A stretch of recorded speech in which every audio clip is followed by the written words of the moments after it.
Good afternoon. I trust that you're well on this day, the 22nd day of September, the year being 2024. From wherever you're joining us from, Kenya, Uganda, Tanzania, Rwanda, and even beyond the East African borders. This is TV47 Afternoon's Bulletin. We have so much lined up for you, but first, here is a glimpse of what we have in store.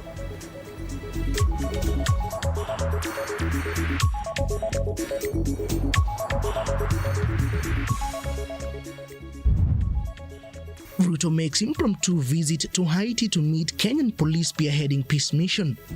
From the National Police Service and from all the people of Kenya, they wish you well, they pray for you, you have their goodwill, you have their support. Police in Kiambu are investigating the grisly death of an unidentified person whose body was found hanging from a tree in Kangoya village. Hasa hii ni shida tunaongezwa katika jamii.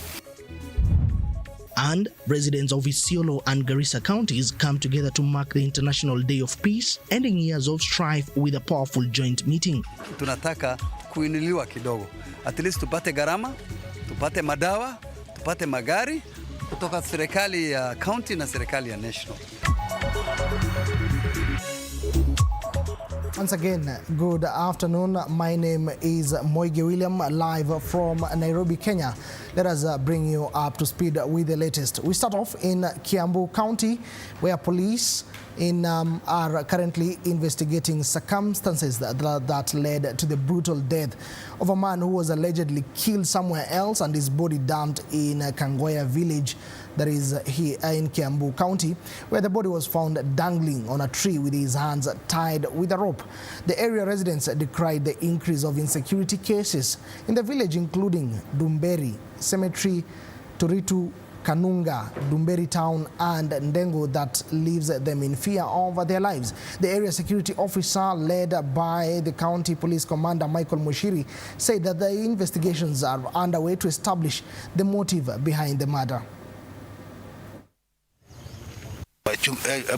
Chunguzeni na muone ni watchman gani hapatikani ako wapi, ama watu wa bodaboda, because huyu mtu ako na blanketi, ako na jacket, ako na masweta, ni kama mtu alikuwa anafanya kazi wakati wa baridi na sasa hayuko. Hii ni hasara.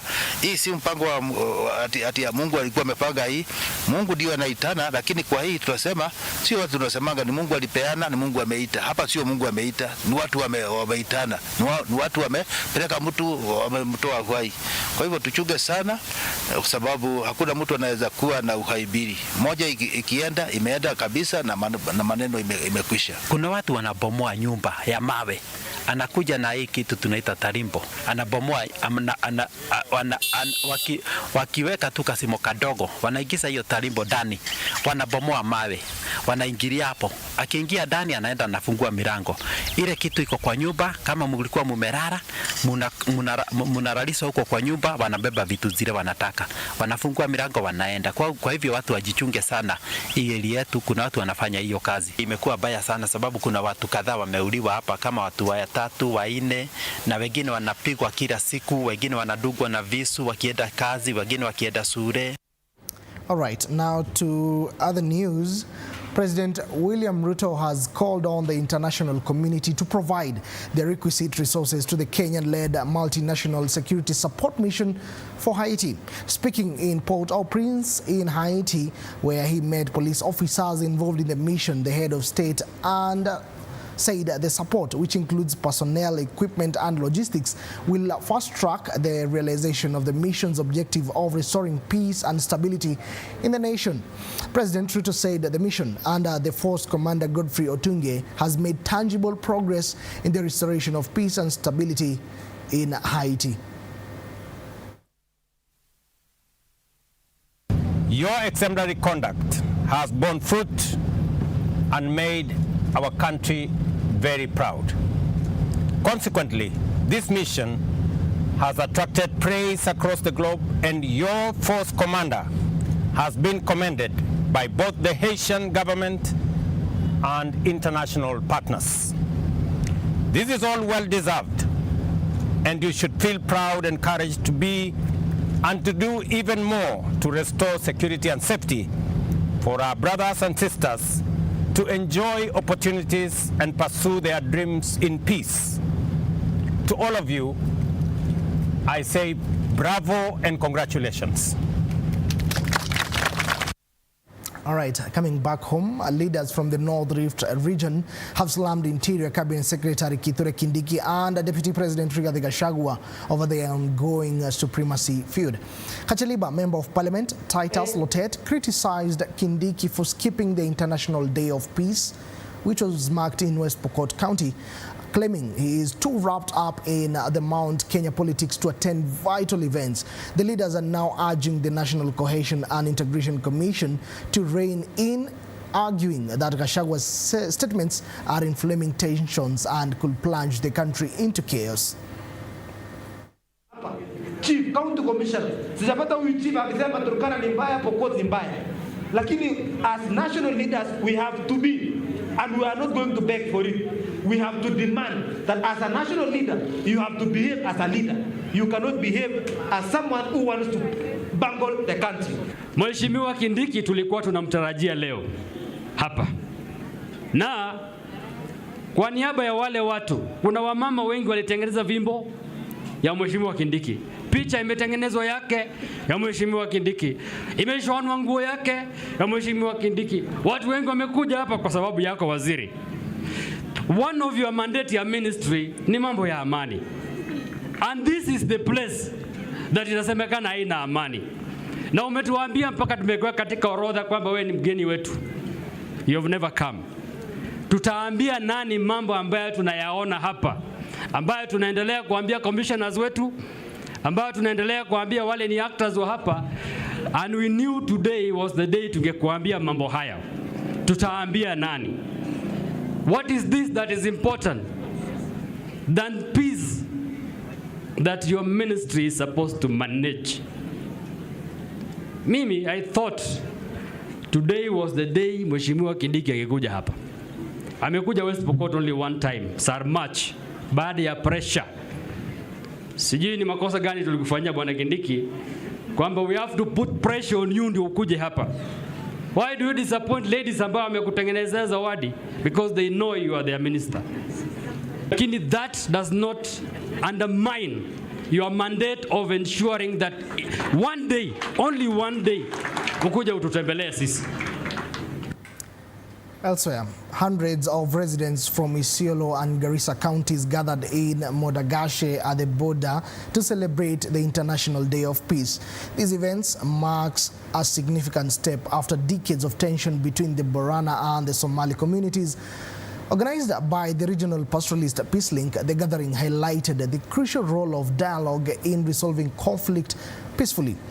At a recent peace meeting, residents were encouraged to embrace neighborly coexistence and resolve disputes through dialogue.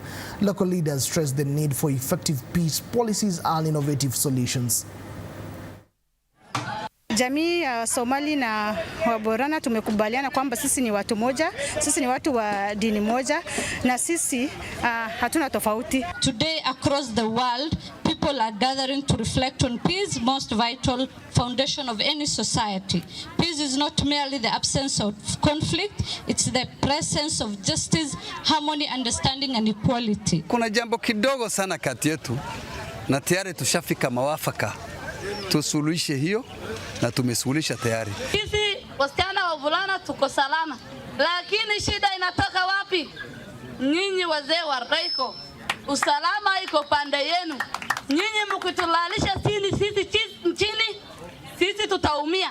Sisi ni serikali wa kesho. Sisi ndo tunakuwa kiongozi wa baadaye. Such matters arising from the border dispute and aspects of cattle rustling, banditry amongst others. But as we speak, they are well managed. We haven't witnessed such incidences for the last 2 years. We are very happy for that because that is a combined effort of various state actors and non-state actors. All right, now let us shift gears to matters politics. whereby Bomet County religious leaders are now urging President William Ruto to resolve his differences with Deputy President Rigathi Gachagua, warning that ongoing rivalries could become personal and hinder the Kenya Kwanza government's efforts to lower the cost of living. Led by Father Ambrose Kimutai, the leaders expressed concerns over the discord among Kenya Kwanza leaders, noting that the unification agenda has turned divisive. Meanwhile, a faction of Mount Kenya leaders criticized their counterparts for engaging in divisive politics that have stifled development in the vote-rich region. If they continue quarreling, it will bring turmoil, it will bring conflict, which we have witnessed here in Rift Valley, a conflict between communities, and we don't want that to happen. We have seen conflict everywhere. We don't want that. This country was banned. We know in 2007 how people ended in Hague. We need to promote peace. So that this what you call conflict, that disagreement is endangering the stability of the country. Wale viongozi walipatia kula, mimi nilisimama, yangu haikutosha. Wale yao ilitosha, ebu wahakikishe wamefanya kazi yenye waliwatuma wakafanye. Hii mambo ya politics ni mapema sana, juu tuko na miaka gapi? 3. Wafanye kazi. Tunajua waheshimiwa wetu wengi wale wanatumiwa.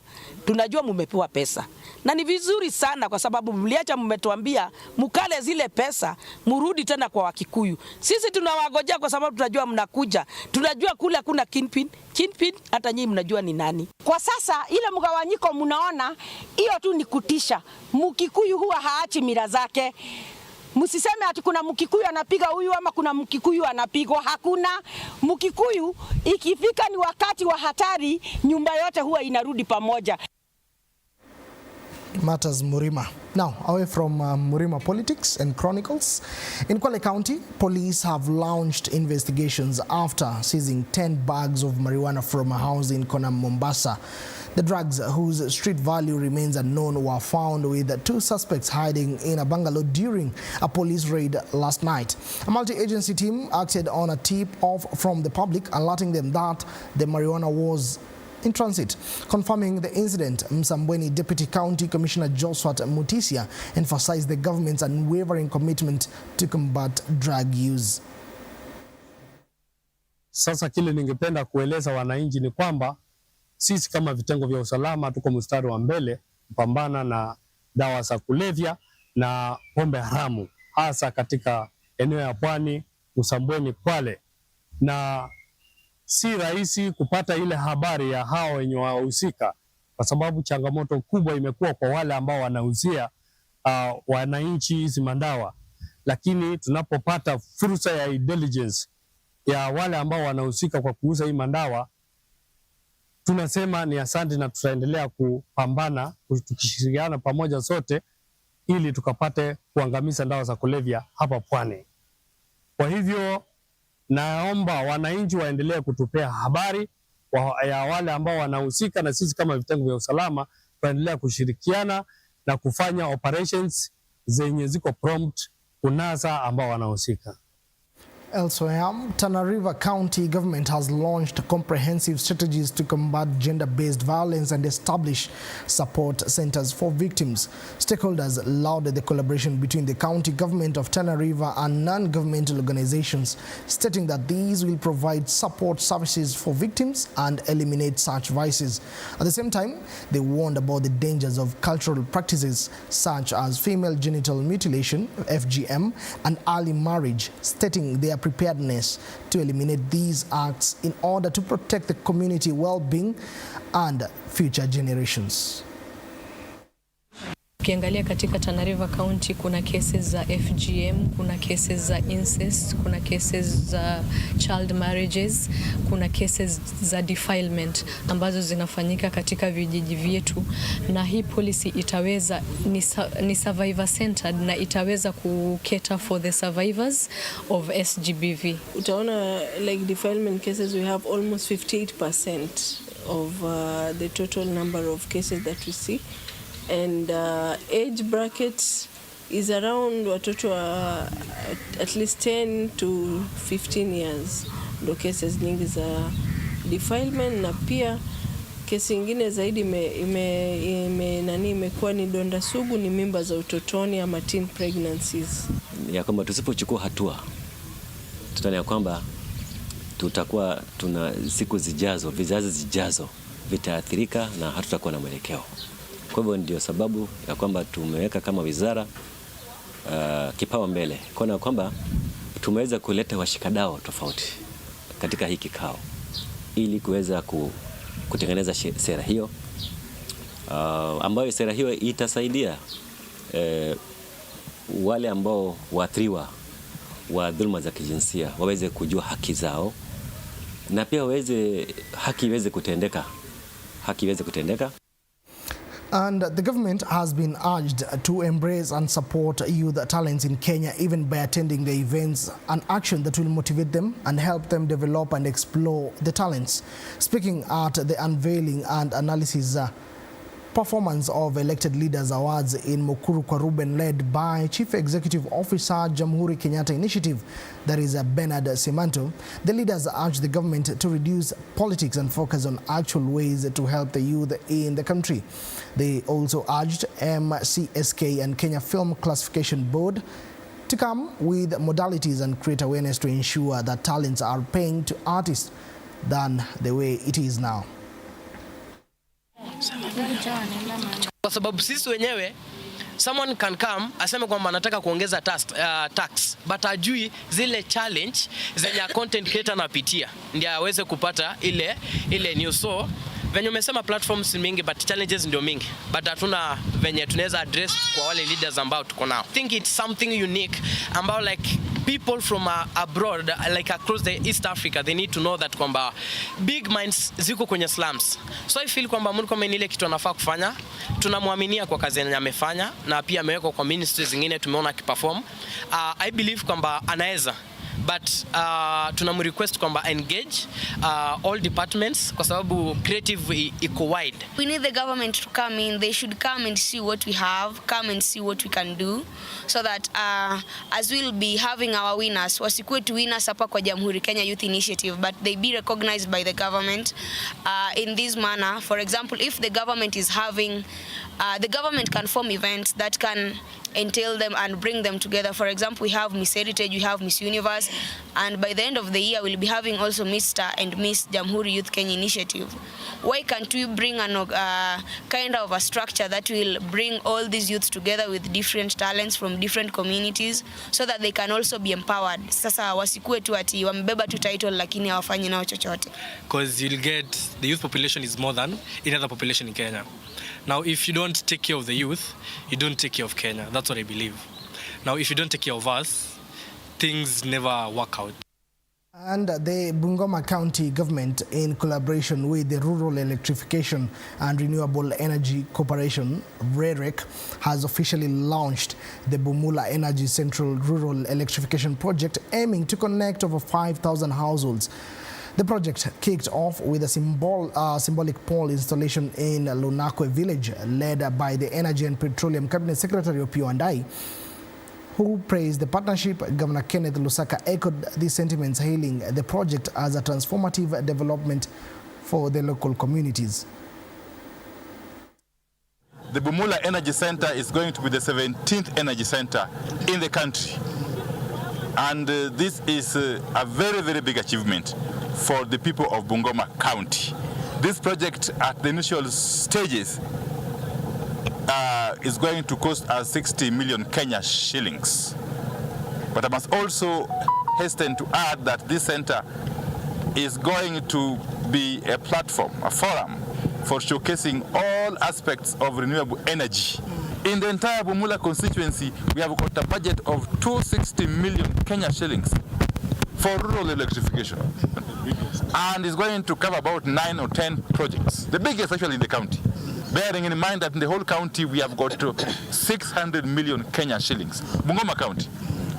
Okay. Those projects are going to ensure that in Bumula alone, we connect more than 1,200 households to electricity by the time it is completed. And in the whole of Bungoma County, we shall be able to connect 5,400 households by the time we exhaust the 600 million Kenya shillings. So this is a very, very important day. The Member of Parliament, myself, the woman rep, and all other leaders, we are working as one team. And Waziri, I want to thank you. This is what broad-based government has brought. You can see within few months, we are already here launching. To matters education now, students joining universities who come from needy backgrounds have benefited from scholarships from their studies from the Murang'a County government and a committee known as the Murang'a Budget and Entrepreneurship Committee. The 118 students from needy families received funding opportunities to enable them to join various universities in the country. The governor of Murang'a, that is Irongo Kangata, said that the program by the county government in collaboration with philanthropists from the committee has enabled many students to study and relieve parents from the heavy burden of finding school fees. At the same time, Kangata said high school students under the famous program dubbed Nyota Yetu also received their school fees while vowing to continue supporting the education sector. Hakuna kuadmitiwa bila pesa, na akinirudia akiniambia ma'am, hizi ni broken dreams. Mimi nikamwambia tu Mungu wako. Yeye anakaa tu hapo aongei, lakini nimeona Mungu wako juu vile nilipigiwa simu na nikapata message ati nimequalify hii bursary. Niliambia Mungu ni mwema na mtoto wangu ataendelea na masomo, na ananiambia ma'am nikiqualify nitasaidia watoto wengine watateseka tu kama mimi. I'm aspiring to be a pharmacist, University of Nairobi. And I'm glad for this scholarship of 58,000. Thank you. Ama ni wale wako very poor, basi watoto waka apply, na wale ambao wali apply wote wamewasupport na pesa. Yule tu alikosa katika hiyo bursary ni yule ambaye alikuwa second year, third year, fourth year. Juu tulikuwa tumemuelezea hii ilikuwa purely ya wale ni freshers. Na zile pesa wameweza kwa support hawa watoto mayatima ambao waliomba hiyo support kutoka ya hiyo committee. Watapewa pesa nyingi ambazo kulingana na ile course unafanya inaweza kusupport mpaka umalize masomo yako ya university.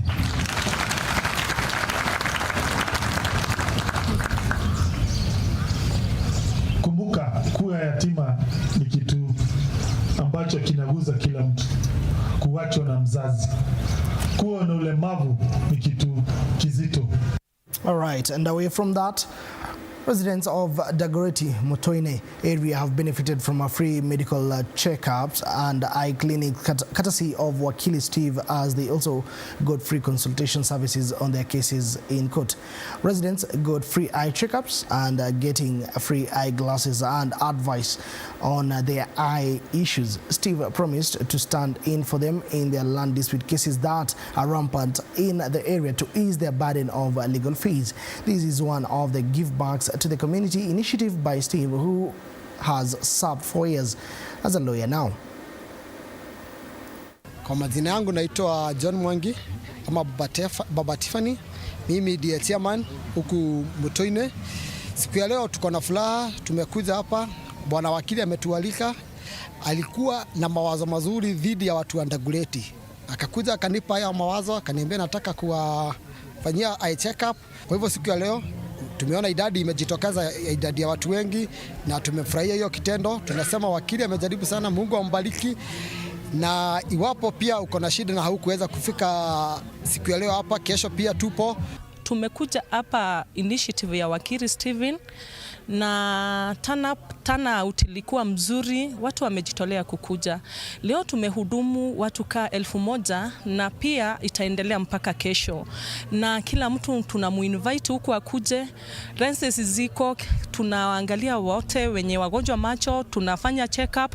Nimekuwa na tatizo ya kuona kwa blackboard, lakini sasa hii juu niweza kupata miwani, najua nitaweza kusaidika na nitaweza kutia bidii niweze kukua kama wewe Steve, wewe, na ni asante sana, ni kwa sababu ya miwani, na Mungu akubariki. Nilikuwa nataka utarajia nipimwe macho yangu, kwa sababu nishapimwa mara mingi namna hiyo nikwambia, lakini sasa